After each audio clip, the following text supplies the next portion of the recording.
गांव में कोई भी औरत बांझ होती तो उसे गांव के संत बाबा के पास एक रात रहने के लिए भेज दिया जाता था।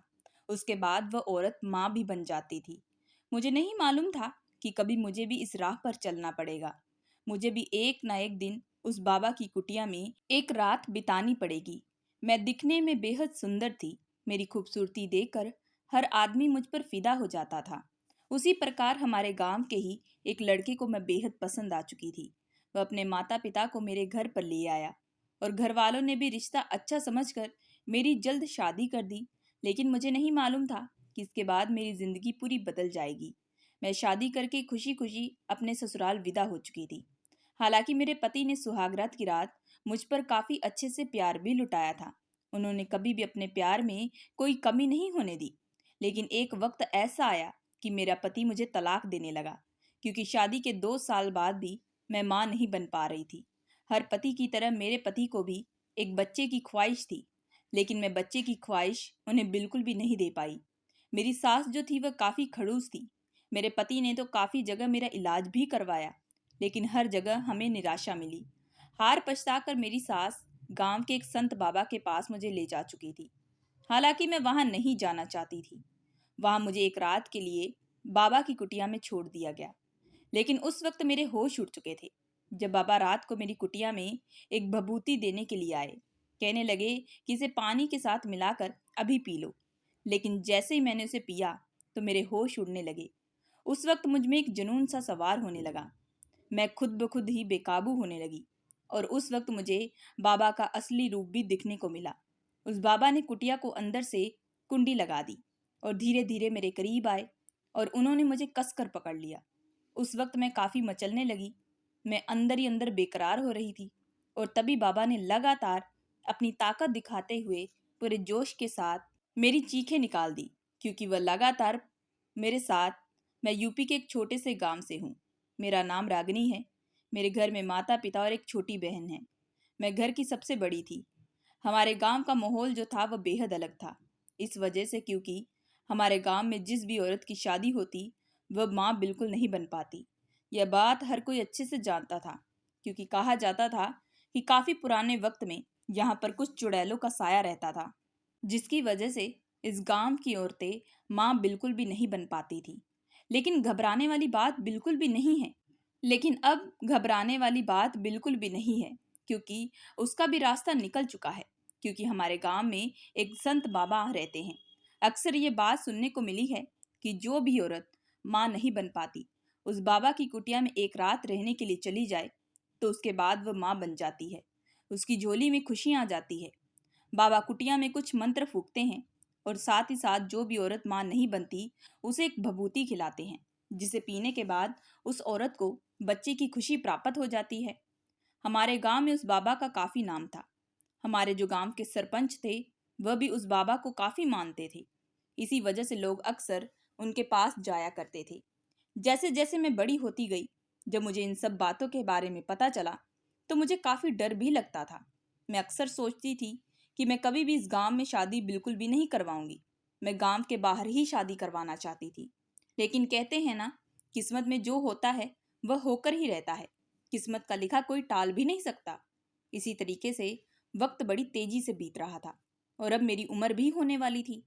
माता पिता ने बड़ी ही मुश्किल से मुझे 10वीं कक्षा तक पढ़ाया था, क्योंकि हमारे गांव में लड़कियों को ज्यादा पढ़ने की अनुमति नहीं होती। मुझे भी ज्यादा पढ़ने का कोई शौक नहीं था। इसी वजह से पढ़ाई खत्म होने के बाद मैं अक्सर घर के कामकाज में अपनी माँ का हाथ भी बटाया करती थी। एक दिन मैं अपनी सहेलियों के साथ पास के तालाब में बैठी थी कि तभी मेरी एक सहेली भागती हुई मेरे पास आई। कहने लगी, गली के मोड़ पर जो विमला रहती है ना, सुना है उसका पति उसे तलाक देने वाला है, क्योंकि वह बांझ औरत थी। उसे बच्चा नहीं हो रहा था। लेकिन अब गांव के लोगों ने उसकी सास को कहा है कि वह अपनी बहू को संत बाबा के पास लेकर जाए। उसके बाद उसे भी बच्चे का सुख प्राप्त हो सकता है। इस बात को सुनकर मेरी सहेलियां कहने लगी, अरे यह तो अच्छी बात है, तू क्यों इतना परेशान हो रही है? विमला का फिर तलाक नहीं होगा। लेकिन तभी दूसरी तरफ मेरी सहेली कहने लगी, अरे वह बात नहीं है, लेकिन विमला तो वहां पर नहीं जाना चाहती। वह काफी रो रही है। गांव में काफी भीड़ मची हुई है। लोग उसे काफी समझा रहे हैं। अभी हम सब ये सब बातें कर रहे थे कि तभी पीछे से लोगों की भीड़ चलते हुए मुझे नजर आ रही थी, जिसमें मैंने देखा कि विमला काफी रो रही थी। वह बार बार इनकार कर रही थी। वह कह रही थी कि उसे बाबा के पास नहीं जाना, लेकिन उसकी सास और गांव वाले मिलकर उसे संत बाबा के पास जबरदस्ती ले जा रहे थे। इस माहौल को देखकर मुझे बेहद ही अंदर डर लगने लगा था।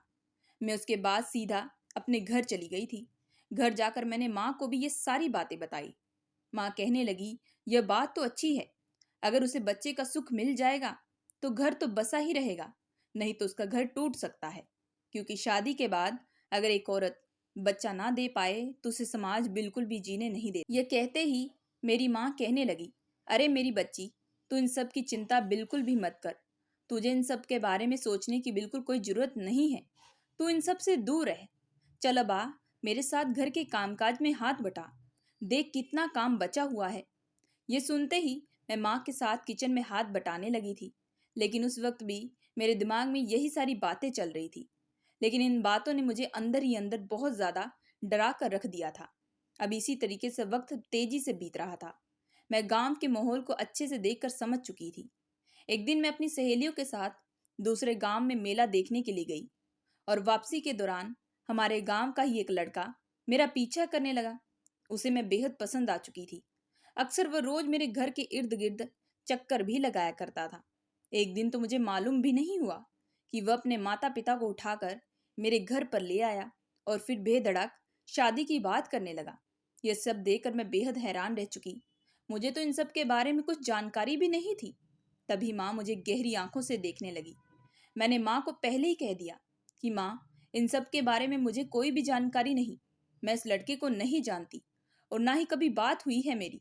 यह बात सुनते ही वह लड़का तुरंत मेरे पास आया और मेरी माँ के सामने हाथ जोड़ने लगा। कहने लगा कि आपकी लड़की इस बारे में बिल्कुल भी कुछ मालूम नहीं है। मैं ही आपकी लड़की को पसंद करता था, मैं ही उससे प्यार करता था और मैं उसके साथ शादी भी करना चाहता हूँ। इसी वजह से मैं अपने माता पिता को अपने साथ लेकर आया हूँ। फिर वह लड़का खुद अपने कामकाज के बारे में बताने लगा कि वह शहर में अच्छी खासी नौकरी करता है और अब यही गांव में अपना छोटा सा कारोबार करेगा। हमारे गांव में लड़कियों की शादी बहुत गरीब घराने में होती थी। शादी के बाद उन्हें पैसों के लिए पल पल तड़पना पड़ता था। यह बात मेरी माँ अच्छे से जानती थी, लेकिन जब उन्हें पता चला लड़का अच्छा खासा कमाता तो इसी वजह से माता पिता ने उस लड़के के साथ मेरी जल्द शादी कर दी। लेकिन उन्हें नहीं मालूम था कि इसके बाद मेरी जिंदगी में तूफान आने वाला था। उसके बाद माता पिता ने बड़ी सादगी के साथ मेरी उस लड़के के साथ शादी कर दी। मैं विदा होकर अपने ससुराल चली गई। मेरे घर से मेरा ससुराल सिर्फ 40 मिनट की दूरी पर था। शादी की पहली रात पति ने काफी जमकर प्यार लुटाया। बस वह मुझसे बेइंतहा प्यार करते थे। लेकिन सुहागरात की रात पति मुझे कहने लगे, अब तुम जल्द ही मुझे बच्चे का सुख दे देना। मैं चाहता हूँ कि मेरा बच्चा मेरे जैसा ही हो। सुहागरात की रात अपने पति के मुंह से ये बातें सुनकर मैं शर्मा चुकी थी। दूसरे दिन जल्दी उठकर मैं सास के साथ घर के कामकाज में उनका हाथ बटाने लगी और उसके बाद मेरी मुंह दिखाई की रस्म की गई। मेरी सास का व्यवहार मेरे प्रति काफी अच्छा था। मैं इसी तरीके से खुशी खुशी अपनी जिंदगी बिता रही थी। मुझे कोई चीज की परेशानी नहीं थी। पति अच्छा खासा कमाता। जब सहेलियां मुझसे मिलने आती तो वह भी मेरी खूब तारीफें करती। कहती हम तो गरीबी भरी जिंदगी जी रहे हैं। माता पिता ने तो हमारी शादी गरीब घराने में कर दी। पैसों के लिए तड़पना पड़ता है और कभी कदार तो पति दारू पीकर भी घर वापस आता है। तुम्हारे माता पिता ने सही फैसला किया। सहेलियों की बातें सुनकर मैं भी बेहद खुश हो जाती, क्योंकि वाकई मेरे पति जो थे बेहद अच्छे थे। वह मुझ पर दिन भर काफी प्यार लुटाया करते थे। वह मेरी हर एक खुशी को पूरा भी किया करते थे। सास को भी मैं कभी शिकायत का मौका बिल्कुल भी नहीं देती थी, क्योंकि मैं उनका काफी अच्छे से ख्याल भी रखती थी। मेरी सास जो थी, मैं उनकी हर वक्त दिन भर सेवा किया करती थी। लेकिन जैसे जैसे धीरे धीरे वक्त बढ़ने लगा तो मेरे पति और मेरी सास की डिमांड शुरू हो चुकी थी, क्योंकि उन्हें एक बच्चा चाहिए था। वह एक बच्चे का सुख चाहते थे। लेकिन धीरे धीरे अब मेरी शादी को पूरे 6 महीने बीत चुके थे, लेकिन मैंने अभी तक अपनी सास और पति को बच्चे का सुख नहीं दिया था। इन 6 महीनों में मुझे अभी तक बच्चा बिल्कुल भी नहीं हुआ था। मेरे पति तो हर बार मुझे गांव के एक अस्पताल में लेकर जाया करते थे। वहां से कई बार मुझे दवाइयां भी दी गई, लेकिन उन दवाइयों को खाने के बाद भी मैं ठीक नहीं हो पा रही थी। लेकिन फिर लाख कोशिशों के बाद भी मुझे बच्चा नहीं हो रहा था। अब मुझे ये बात जो थी वो बहुत ज़्यादा सताने लगी थी। बच्चा ना होने की वजह से अब मैं काफ़ी ज़्यादा परेशान भी रहने लगी थी। अब मुझे अंदर ही अंदर एक डर सा सताने लगा था कि कहीं बाकी औरतों की तरह मेरे साथ भी यह ना हो कि मैं बांझ हूँ। कहीं मेरा पति और मेरी सास आज की तारीख पर जितना प्यार मुझ पर लुटाते हैं, कल की तारीख पर वही लोग मुझे इस घर से निकाल दे। कल की तारीख पर मेरा पति ही मुझे छोड़ ना दे। शायद वो मुझे घर से निकाल भी सकते हैं, क्योंकि मेरी माँ ने भी कहा था कि अगर एक औरत बच्चा ना दे पाए तो उसे बांझ कहा जाता है। उसे दुनिया वाले, समाज वाले बिल्कुल भी जीने नहीं देते। अब इन बातों ने मुझे अंदर ही अंदर काफ़ी तोड़ कर रख दिया था। मैं बहुत ज़्यादा परेशान हो चुकी थी, लेकिन इन टेंशन ने मुझे बहुत ज़्यादा परेशान कर के रख दिया था कि जिसकी वजह से अब धीरे धीरे मेरी जो तबीयत थी वो और भी ज़्यादा खराब रहने लगी थी। अब मैं धीरे धीरे कमज़ोर होने लगी। मेरी और भी ज़्यादा दवाइयाँ शुरू हो चुकी थी। उन दवाइयों को खाकर मैं बेहद पतली दुबली हो चुकी थी। मेरी सुंदरता जो थी वह ढल चुकी थी और अब मैं बिस्तर पर भी पड़ चुकी थी। डॉक्टर भी हर बार घर पर मेरा चेकअप करते तो अक्सर यही कहते कि इन्हें बहुत ज़्यादा स्ट्रेस हो चुका है। अगर ये ऐसे ही स्ट्रेस लेती नहीं तो कभी भी माँ बिल्कुल भी नहीं बन पाएंगी। दूसरी तरफ अब धीरे धीरे मेरे सास का जो व्यवहार था मेरे प्रति अब बदलता जा रहा था। वह इस वजह से क्योंकि मैं अभी तक माँ नहीं बनी थी। अब धीरे धीरे वह मुझे ताने देना शुरू करने लगी। हालांकि वह मुझसे मुंह पर बात बिल्कुल भी नहीं करती थी। वह हमेशा अपने बेटे पर ही गुस्सा करती थी कि तुमने ये किस प्रकार की लड़की से शादी कर ली जो हमें कभी खुशी नहीं दे सकती। यह बात सुनकर मुझे काफी दुख भी लगता था। मैं अंदर ही अंदर काफी रोती थी। मुझे सहारा देने वाला भी कोई नहीं था। माता पिता को भी जब ये बात पता चली तो वह भी मुझे काफी समझाया करते थे कि तुम्हें ज्यादा से ज्यादा अपनी हेल्थ का ध्यान रखना चाहिए। तुम अभी अपने आप के बारे में सोचो। तुम्हें ज्यादा अपने पति और सास के बारे में चिंता करने की जरूरत नहीं है। भगवान पर विश्वास रखो, वह जब भी करेंगे अच्छा करेंगे। लेकिन अब इसी तरीके से करते करते पूरा 1 साल बीत चुका था। अभी तक अपने पति और सास को मैं बच्चे का सुख नहीं दे पाई। हालांकि मैं भी बच्चा चाहती थी, लेकिन मुझे वह नहीं हो पा रहा था। हमारे गांव में तो लड़कियों की शादी होने के बाद ही ससुराल वाले बच्चे की डिमांड करने लगते हैं। अब धीरे धीरे मेरे पति का भी रवैया बदलता जा रहा था। अब मेरी दिन भर उनके साथ काफ़ी लड़ाई झगड़े भी होते थे। वो तो अब अक्सर मुझे काफ़ी बातें भी सुना दिया करते थे, क्योंकि वह अक्सर यही कहा करते थे कि माँ सही कहती है, मैंने तुमसे शादी करके गलती कर दी। मुझे तुमसे शादी नहीं करनी चाहिए थी। अब मैं बहुत ज़्यादा पछता रहा हूँ। अपने पति के मुंह से इस तरीके की बातें सुनकर मैं काफ़ी टूट जा। अब मैं घुट घुट कर उस जगह में जी रही थी। मुझे पूछने वाला भी कोई नहीं था। लेकिन एक दिन मेरी सास मेरे पास आई और कहने लगी, बहू तुम्हें हमने बहुत वक्त दे दिया है, अब तुम्हें और वक्त नहीं दे सकती। अगर तुम बच्चे का सुख नहीं दे पाई तो मैं अपने बेटे की शादी किसी और लड़की के साथ करवा दूंगी। अगर मुझे शादी से पहले पता चलता कि तुम बांझ हो तो मैं कभी भी अपने बेटे की शादी तुमसे बिल्कुल भी ना होने देती। तुमसे हमें कोई भी खुशी नहीं मिली। अब घर में मेरी सास और मेरे पति दोनों ने ही मुझसे बात करना छोड़ दिया था। अब मैं बहुत ज़्यादा परेशान रहती थी। मैं अपनी सास और पति का यह व्यवहार बिल्कुल भी बर्दाश्त नहीं कर पा रही थी। मैं भी उनसे हालांकि बहुत प्यार करती थी। मैं उन्हें तकलीफ नहीं देना चाहती थी, लेकिन मेरे साथ जो हो रहा था उसमें मेरा कोई कसूर नहीं था। एक दिन मुझसे रहा ना गया तो मैं अपनी सास के पास गई और उनके सामने हाथ जोड़ दी। मैंने कहा कि माँ जी, मैं आपके बेटे से बहुत प्यार करती हूँ और उन्हीं के साथ अपनी ज़िंदगी बिताना चाहती हूँ, लेकिन इसमें मेरी कोई गलती नहीं है। मैं भी चाहती हूँ कि मैं माँ बनूँ, लेकिन पता नहीं आखिर मेरी किस्मत में क्या लिखा हुआ है। ये बात सुनते ही मेरी सास कहने लगी, एक रास्ता है मेरे पास। सास की बात सुनते ही मैं अचंभा होकर उनकी तरफ देख रही थी। मैंने कहा कि आप जो कहेंगी मैं करने के लिए तैयार हूँ। माँ जी, आप जैसा कहेंगी मैं वैसा करूँगी, लेकिन मैं अपने पति को खोना नहीं चाहती। आप प्लीज़ मेरे पति की दूसरी शादी बिल्कुल भी ना करवाएं। तभी मेरी सास कहने लगी, गांव के एक संत बाबा हैं, सुना है अगर कोई भी औरत बच्चा नहीं दे पाती तो उनके पास एक रात कुटिया में रहने के बाद बच्चे का सुख प्राप्त हो जाता है। मैं चाहती हूँ कि तुम मेरे साथ आज शाम को वहां पर चलो ताकि तुम्हें भी बच्चे का सुख मिले। गांव के संत बाबा का नाम सुनकर मैं बेहद हक्का बक्का रह चुकी थी। मुझे तो वहां जाने से भी काफी डर लगता था। मैं तो अपनी जिंदगी में भी वहां जाने का कभी सोच भी नहीं सकती थी, लेकिन अब मेरे पास कोई भी रास्ता नहीं था। मेरी किस्मत मुझे वहां पर ले जाने वाली थी। अब मैं तो सास को भी इनकार नहीं कर सकती थी, क्योंकि अब सास की उम्मीदें मुझ पर थी और ये मेरे पास आखिरी मौका था जिसे मैं गंवाना नहीं चाहती थी। जैसे ही पछताकर मैं शाम को अपनी सास के साथ वहां पर गई, तो संत बाबा ने मुझे ऊपर से लेकर नीचे तक घूर घूर कर देखा। उसके देखने का अंदाज बड़ा ही अलग था और वह कहने लगा कि अपनी बहू को आज की रात इस कुटिया में रहने दो, और बाद में उस कुटिया को बाहर से ताला भी लगा दिया गया। हालांकि मैं वहां पर नहीं रहना चाहती थी, यह सब मेरी मजबूरी थी, लेकिन उस कुटिया के अंदर एक चारपाई बिछी हुई थी और साथ ही साथ एक छोटे से मग में पानी भी था ताकि मैं पी सकूं। कुटिया में आने से पहले उस बाबा ने मेरे हाथ में एक भभूति दी थी और कहा था कि बेटी, आज की रात उस कुटिया में रहकर इस भभूति को पानी में मिलाकर पी लेना। इसके बाद कल जब सुबह उठोगी तुम्हें बच्चे का सुख प्राप्त हो जाएगा। बाबा की ये बातें सुनकर मैं बेहद हैरान रह चुकी थी। हालांकि यह कैसे हो सकता है, लेकिन वह विभूति पीने का मेरा अभी बिल्कुल भी मन नहीं हो रहा था। मैं उसे हाथ में पकड़े बस परेशान हो रही थी। यूं ही करते करते काफी रात हो चुकी थी। मुझे अपने पति की बहुत याद आ रही थी। मुझे बिल्कुल भी नींद नहीं आ रही थी। मेरा इस कुटिया में दम घुट रहा था। मैं बार बार उस भभूति को देख रही थी कि तभी मुझे अचानक ही उस कुटिया के अंदर से एक हल्की सी रोशनी दिखाई दी। हालांकि उस कुटिया के अंदर काफी अंधेरा था। मैं तभी सोच कि मैं बाद में इस भभूति को पी लूंगी। पहले मैं जरा उस रोशनी को देखती हूँ, ये रोशनी कहाँ से आ रही है।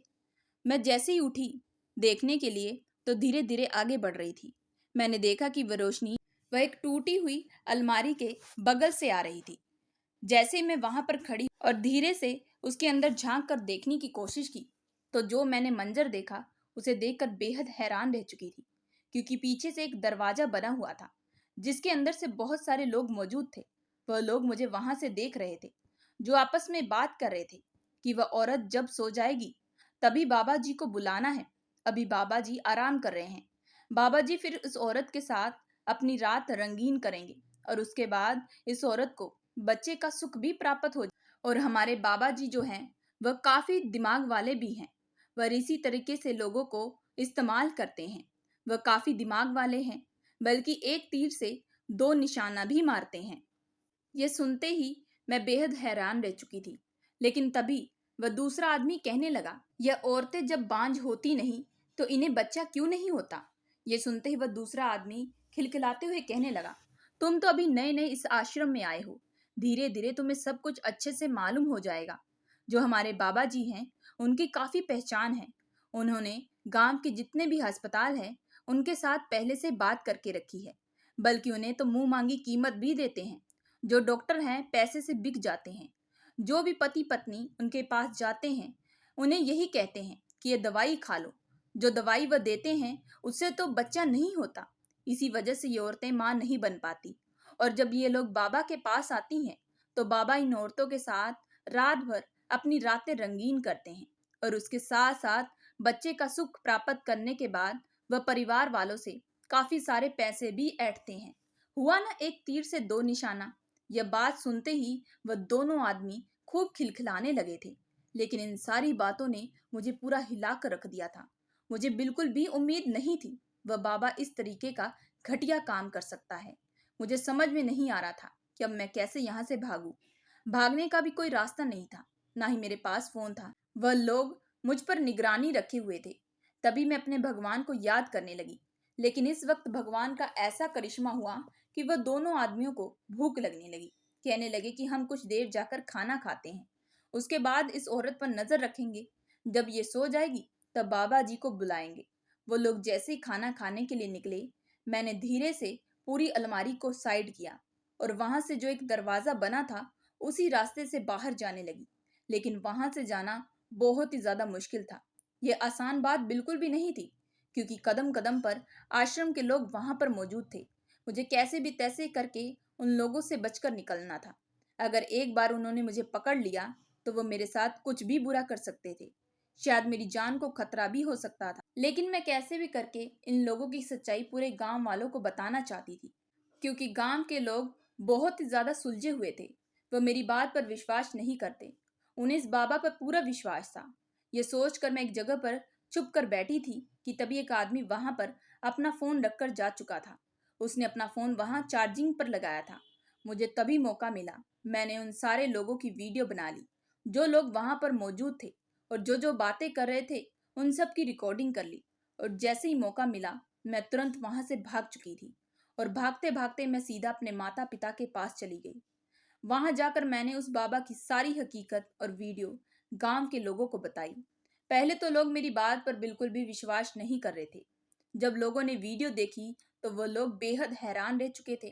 तभी उनमें से कुछ औरतें ऐसी भी आई जो बाबा के साथ एक रात बिता कर आई थी। वह कहने लगी कि हमें भी सच्चाई के बारे में मालूम था, लेकिन उस बाबा ने हमें धमका कर रखा था कि अगर मैं किसी को भी सच्चाई पता लगने दी तो वह मेरे साथ बुरा कर सकते थे।